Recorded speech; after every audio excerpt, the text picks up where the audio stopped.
चला तर मंडळी, दिवाळीच्या तुम्हाला खूप खूप खूप खूप शुभेच्छा। तर आज आपण दिवाळीनिमित्त एकदम सोप्या पद्धतीने फ्लॉवर कसे बनवायचे ते या रेसिपीमध्ये आपण पाहणार आहे।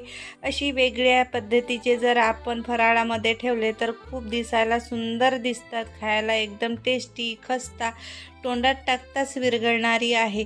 तोच तो फराळ बनवून जर तुम्हाला कंटाळा आला असेल तर काहीतरी फराळामध्ये वेगळ्या पद्धतीचे सुद्धा तुम्ही इथे मेनू बनवू शकता।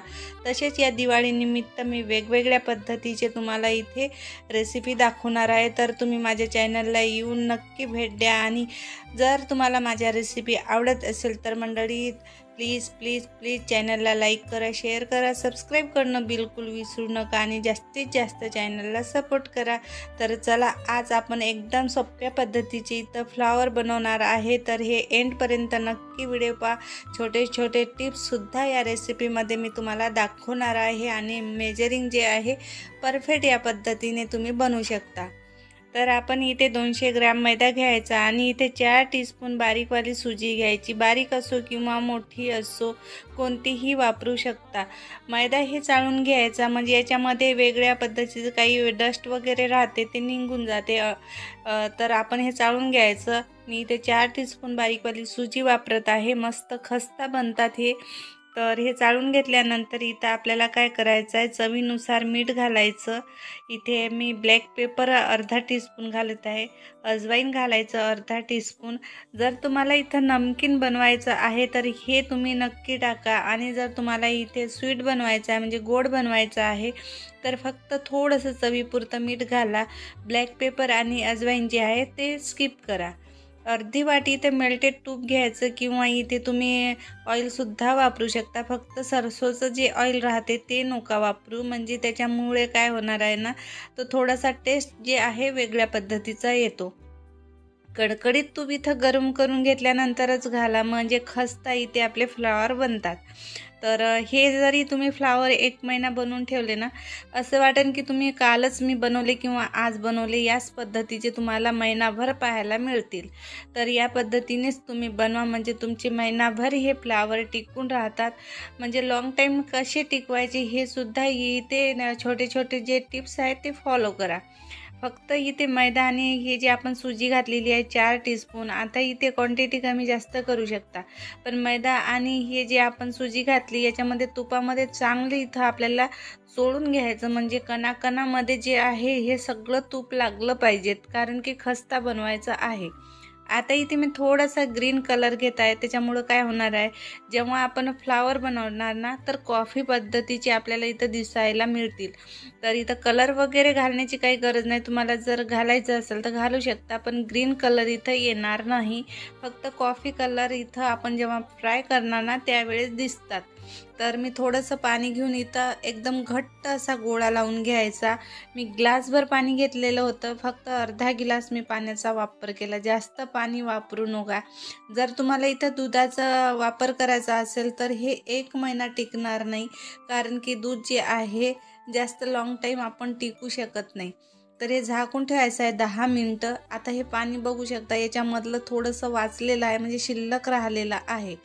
तर आता हे 10 मिनटं फक्त सुजी फुलण्यासाठी झाकून ठेवलं होतं मी, आणि जेवढं पाणी काही असेल याच्यामध्ये हे सगळं शोषून घेतो रवा। त्याच्यामुळं इथे आपल्याला सुजी याच्यासाठी घालतो की फक्त आपल्याला क्रंच आणि खस्ता बनण्यासाठी। तर चला, पोळी एवढा गोळा घ्यायचा, आता आपल्याला लाटून घ्यायचं आहे। आता मोठी पोळी तुम्ही इथं लाटू शकता, थोडासा डस्ट याच्यामध्ये टाकायचा आहे, सुकं पीठ, आणि आपल्याला अर्धा इंच एवढी पोळी लाटून घ्यायची आहे। हलक्या हलक्या हाताने घेतली तरी चालेल, कारण की ते एकदम मऊसूत आपला हा गोळा बनून तयार झालेला आहे। तर फटाफट एक पोळी लाटून घ्यायची। पोळीपेक्षा थोडीशी जे थिकनेस आहे ते मोठी ठेवायची आहे आपल्याला, कारण की एकदम खस्ता बनतात आणि फ्लॉवरसुद्धा आपल्याला बनवायचे आहे। याच्यामध्ये जे पट्ट्या आपण इथं काढणार आहे त्याच्यामुळं आपल्याला अर्धा इंच तरी इथे आपल्याला इथे थिकनेस हवी। तर मी तुम्हाला दाखवते व्हिडिओमध्ये केवढी आपल्याला जाड पोळी ठेवायची आहे, ती मी तुम्हाला दाखवतेच। तर बघू शकता इथे मी पोळी लाटून घेतलेली आहे, जास्त मोठी नाही आणि जास्त लहानसुद्धा नाही। तर बस याच पद्धतीची पोळीपेक्षा म्हणजे 2 जरी पोळ्या तुम्ही एकावर एक लावल्या ना तेवढी थिकनेस हवी. तर आता मी इथे चकला घेतलेला आहे. चकल्यावर इथं मस्त काप पडतात. आता चाकू जे आहे चाकूच्या मापाच्याच मी इथं पट्ट्या काढणार आहे, किंवा स्केल वगैरे जर असेल तुमच्याजवळ तर त्याच्या मापाने तुम्ही इथे कट लावू शकता. बस फक्त मी अंदाजासाठी इथे याच चाकूचा वापर करणार आहे.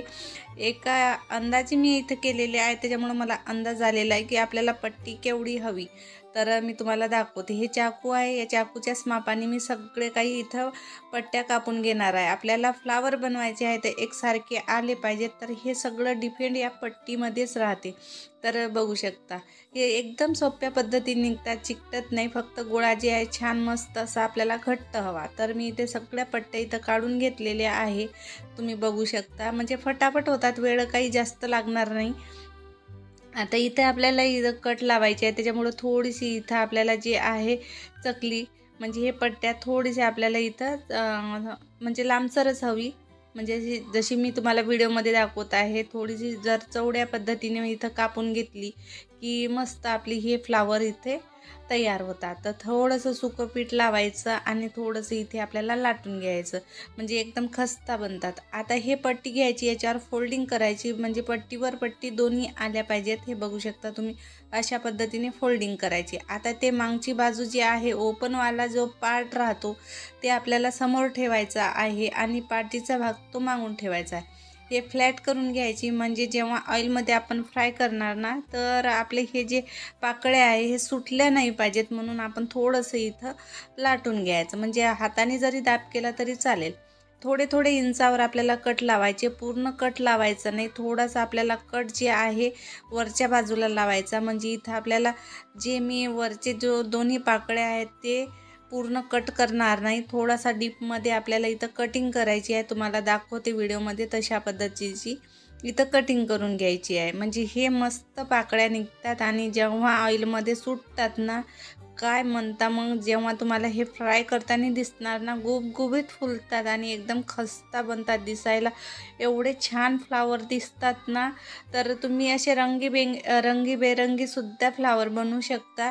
बस याच पद्धतीने तुम्ही बनवा. आता हा तुम्हाला ग्रीन कलर दिसत आहे, पण जेव्हा फ्राय करणार ना पूर्ण इथे गोल्डन कलर, म्हणजे आपण चॉकलेटसारखा कलर आपल्याला इथं दिसतो.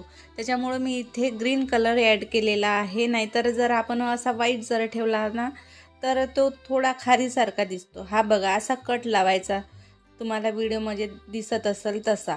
तर आता बस असा बोटामध्ये आपल्याला एका बोटाच्या याच्यामध्ये आपल्याला इथं अडकवायचं आणि गोल गोल इथं आपल्याला दाब करून, म्हणजे याचे जे पदर आहेत ते सुटले नाही पाहिजेत. म्हणजे खालचे जे पदर आहेत तुम्हाला दाखवते मी. थोडासा हात जे आहे वर जात आहे कॅमेरामध्ये, मी दुसरीसुद्धा तुम्हाला दाखवते. पण याच पद्धतीने असा बोटामध्ये आपल्याला फिरून घ्यायचं, जेणेकरून मस्त खालची बाजूसुद्धा लेअरमध्ये येते आणि हा पार्ट आपल्याला एक दुसऱ्याला चिपकून घ्यायचा, म्हणजे ऑइलमध्ये हे सुटणार नाही. तर अशा हा पाकळ्या सुटतात, मस्त दिसतात आणि खालची लेअरसुद्धा खूप छान दिसते. म्हणजे दोन्ही बाजूला दोन वेगळ्या पद्धतीची डिझाईन आपल्याला पाहायला मिळतेच. आता दुसरी पट्टीसुद्धा मी अशाच पद्धतीने लाटून घेतलेली आहे. फोल्डिंगसुद्धा तशीच करून घ्यायची, तसेच कट लावून घ्यायचे. तर हे बघू शकता, याच पद्धतीने तुम्ही करू शकता. थोडासा दाब दिला की हा सुटत नाही ऑइलमध्ये गेल्यानंतर. थोड्या थोड्या इंचावर आपल्याला कट लावून घ्यायचा, फटाफट होतात. फक्त पाकळ्या ज्या आहे मोकळ्या करून घ्यायच्या, म्हणजे एक दुसऱ्याला चिपकणार नाही. जर चिपकल्या तर ही पाकळ्या ऑइलमध्ये जाताना सुटणार नाही आणि दिसायला सुंदर दिसणार नाही. त्याच्यामुळं पाकळ्या ज्या आहेत चांगल्या क्लिअर इथं कट लावून घ्यायचा. डीपमध्ये कट लावला की हा पाकळ्या खूप छान मस्त पडतात. तर बघा छान मस्त अशी एक जाळी तयार होते. बोटामध्ये अटकून घ्यायची आणि अशी गोल गोल राऊंड करून घ्यायचा. जो लास्टवाला पार्ट राहतो तो थोडा चिपकून घ्यायचा. हाताने चिपकल्या जातात, पाण्यागिन्याचा वापर करण्याची काहीच गरज नाही. तर बघू शकता याच पद्धतीने मी सगळे फ्लावर बनवून घेते, नंतर तुम्हाला दाखवते. तर बघू शकता मी 2 प्लेट भरून इथे 200 ग्रॅम मैदा इथं वापर केलेला आहे आणि मस्त इथं आपले फ्लावर खूप सारे बनून तयार झालेले आहे.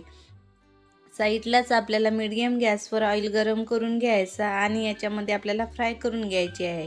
आता एक बॅच जर तुम्ही पाहत असाल तर आपल्याला 10 ते 12 मिनटं लागतात।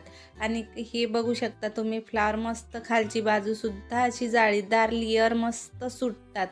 तर एक एक करून याच्यामध्ये आता टाकून घ्यायचे आहे आपल्याला फ्लावर आणि 10 मिनटं फ्राय करून घ्यायचे आहे। टाकताच आपल्याला 10 मिनटं आपल्याला एका बॅचला लागतात, तर 5 मिनटं आपल्याला हलवायची नाही। तसेच ऑइलमध्ये फुलून वर येतात तेव्हाच आपण याला पलटी करायची। तर बघू शकता मी इथे झारा वगैरे लावलेला नाही आता ऑइलमध्ये, तर असेच कढई हलून एक दुसऱ्यावर ऑइल असं शिडकून जातो, त्याच्यामुळं मस्त असा कलरसुद्धा येतो। नंतर एक साईड फ्राय झाली की लगेच पलटून घ्यायची। 5 मिनटं लागतात मीडियम गॅसवर। हे वरच्या बाजूला ऑइल असं टाकायचं आणि मस्त आलटून पलटून इथे 10 ते 12 मिनटं लागतील। आता गॅसवर डिपेंड आहे, बनवायला थोडा इकडं तिकडं वेळ होऊ शकते, टायमिंगचा सुद्धा इकडं तिकडं होऊ शकते। तर त्या पद्धतीने कुरकुरीत आणि खस्ता होईपर्यंत फ्राय करायचा। आता एका प्लेटमध्ये तुम्हाला काढून दाखवते मी। इथे 10 ते 12 मिनिट होतात मस्त असे खस्ता, आणि हे तुम्ही याच्या पाकळ्या पाहू शकता मस्त अशा सुटलेल्या आहे, डबल फुलून तयार होतात। आता इथं तुपाचं आपण मोहन घातलं त्याच्यामुळे एकदम खस्ता बनतात इथे। तर या दिवाळीला तुम्ही ही रेसिपी बनवू शकता, मस्त राहतात, महिनाभर असेच छान टिकतात, एकदम खुसखुशीत राहतात। चकल्या वगैरे आपण नेहमी बनवतच असतो, यावेळेस असे फ्लावरसुद्धा तुम्ही बनवू शकता। हा गोडसुद्धा तुम्ही बनवू शकता। गोड पद्धत कशी आहे ते सुद्धा मी तुम्हाला लास्टमध्ये सांगणार आहे। तर आपली एक बॅच बनवायसाठी आपल्याला 10 ते 12 मिनटं लागू शकतात। या पद्धतीने फ्राय करायचे आणि खस्ता होईपर्यंत, हलके फुलके होईपर्यंत आपल्याला फ्राय करायचे। आता दुसरी बॅचसुद्धा याच पद्धतीने फ्राय करायची। ही बघू शकता तुम्ही खालची लेयर आता गरम आहे त्याच्यामुळं दाखवता येऊन नाही राहिलं बरोबर, पण खालची लेयरसुद्धा मस्त अशी एकदम लेयरसुद्धा आलेले आहे। आणि दिसतेच तुम्हाला कळत असेल की खूप सारे असे लेयर इथं सुटल्या जातात। तर या पद्धतीने सुद्धा 2 डिझाईन एकाच फ्लावरमध्ये पाहायला मिळतात। तर बघू शकता एका कढईमध्ये खूप सारे असे बनवून तयार होतात। दोघी जर असल्या तर फटाफट ही तुम्ही फ्लावर बनवून तयार करू शकता। एकीने बनवायची आणि दुसरीने तळायची। तर चला याच पद्धतीने सर्व बनवून तयार केलेले आहे। बघू शकता मस्त असे आपले डबल फ्लॉवर बनवून तयार झालेले आहे, दिसायला खूप सुंदर दिसत आहे। तर आता इथं जर तुम्हाला गोड बनवायचे आहे तर एक तारी चासणी बनवायची, गरमागरम त्याच्यामध्ये फ्लावर टाकायचे, 2 ते 3 मिनटं ठेवायचे, नंतर काढून घ्यायचे। तर तुमची हे जे फ्लावर आहेत स्वीट म्हणून तयार होतात आणि एका डब्यामध्ये तुम्ही भरू शकता। तर हे बघू शकता मस्त गेंद्याचे फूल कसे दिसतात ना, तसेच हे आपले बनवून तयार झालेले आहे। खूप सारे बनतात, दिसायलाही सुंदर। आता याच्यावर चाट मसाला, आमचूर पावडर, थोडंसं लाल तिखट घालून तुम्ही हे एन्जॉय करू शकता। आता दिवाळी आलेलीच आहे, तर या दिवाळीला नक्की बनवून बघा, नक्की तुम्हाला ही रेसिपी आवडणारी आहे।